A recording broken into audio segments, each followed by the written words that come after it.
प्रभाव भारतीय सैन्यावर होता.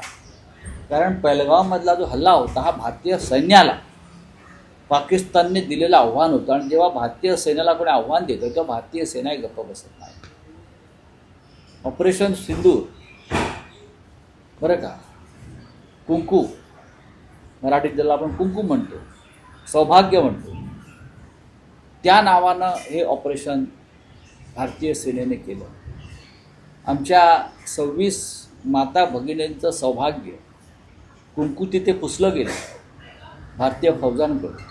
त्याच्यामुळे समर्पक असं नाव या कारवाईला आणि ऑपरेशनला दिलं. त्याच्यामुळे ज्या आमच्या माता भगिनींचं कुंकू पुसलं गेलं त्यांनाही दिलासा मिळाला की आमचं सौभाग्य पुसल्याचा बदला भारतीय सेनेने घेतला. याच्यात कोणीही राजकीय श्रेयवादाचं वेगळी लढाई करू नये. ही लढाई भारतीय सेनेची आहे, भारतीय फौजांची आहे. स्वतः प्रधानमंत्र्यांनी पाकिस्तानचा कशा प्रकारे बदला घ्यावा याची जबाबदारी ही भारतीय सेनेच्या 3 प्रमुखांवर दिली. हे लक्षात घेतलं पाहिजे. त्याच्यामुळे पहाटे रात्री कोण कुठे मॉनिटरिंग करत होतं यात न पडलेलं बरं.